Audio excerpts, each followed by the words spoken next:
Welcome back to the Hoops Podcast. We are proudly brought to you by Ladbrokes. And Mike, what are we talking about today in this episode? I've got a feeling that people are going to really get around this because people have opinions and they're very opinionated on things like this. Which Alan's lolly flavour you like the most? Because Matt was just chewing a lolly for about, Yes. it felt like 5 minutes. No, what we're going to be talking about today, Rorky, is who's been the biggest, one of those tags just mysteriously. Yes, it did. This room's haunted. Who's been the biggest disappointment for you in the East? Let's go. Bring it on. Hit me with it.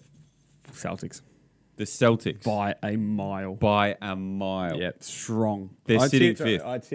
They're sitting fifth, and I tipped them for my... You tipped the Raptors, which was close to second. Tip Raptors. And they've been fantastic this year. No one can really fault that. Whether it's I got a bit of egg on my face.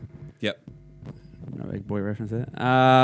Celtics, yeah. I just cannot believe how poor they play sometimes. Like, they show glimpses, don't they? They show glimpses. And when they show those glimpses through, and it's a lot of it is through great coaching. Mm-hmm. But the thing is, I just don't see this cohesion with them. I don't see this mental toughness that I see with other teams. Like, when Toronto come to town, you know you're going to what you're going to get. Even San Antonio. Do you know what I mean? Like there's this mental toughness about them that you're going to get. But with the Celtics, I see, we're playing the Celtics, and I go, probably. It's doable. It's doable. Like it's frustrating because it's all there.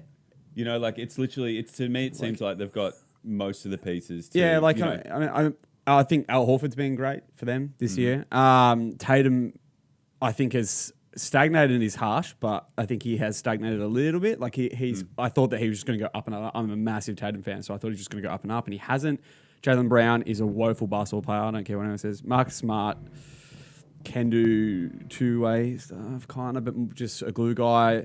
Rozier is extremely underrated. And then I think what it's come down to for them this year is a lack of leadership and a lack of team room environment, locker room environment. By all reports, even Jaylen Brown said that there's no, cohesion and closeness in the locker room. And it's basically like Kyrie enters and just leaves. Yeah, that's what I've heard. It's a tough one when those rumors start, isn't it? Like rumors going around the Hoops office about us arguing and such, or our personal lives. Yeah. What about you? Who's your disappointment in the East? Look, Matthew? I know they've been unlucky with injury, but I'm going to go to the Washington Wizards. Yeah. Just because you're just waiting for it to happen. You've been waiting for it to happen for a while. They've got such a good team, great supporter base. They've always trading. They're always getting plays They're in. Always but trying. There's just something that's missing. And I don't know if they need to scrap it and start again and get what they can for the players that they have, because they've got great players. But it's just not working. Well, it's looking like they're not going to make the playoffs. I mean, they won't. So and that's not good. I mean, what do you do? It's not good. It's frustrating because I've got a few friends that are Washington fans, and they're just so. Every year they think it's their year, and it's just not. You know exactly what you get out of them every single year. Yeah. And their list barely changes, but they do make those little additions.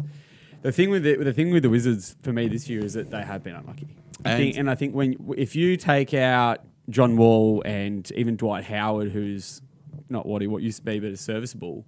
If you take out Dwight Howard and John Wall second chance, take them both out, and then you replace them with Thomas Satoransky and Thomas Bryant, you're going to get a very different team, which is completely led by Beal, and you cannot rest on one player every single night. The problem is they can't win away. They're 8-28 away games this year, which is the worst record. Well, it's nearly one of the worst records in the league. And they've lost last three as well.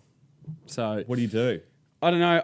I think that Wall's contract is almost untouchable, so they can't really deal him. They're stuck with, not stuck with John Wall, but they've been very unlucky with him. They've given him a huge contract, which only gets bigger and bigger. I hope he gets better. Do you keep Beal? Because it hasn't worked. John Wall and Bradley Beal have not worked.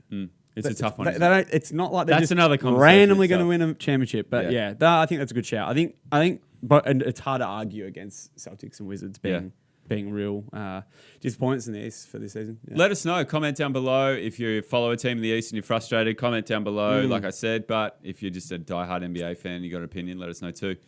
Thanks for supporting us. Thanks for everything, and we'll see you next time on Hoops.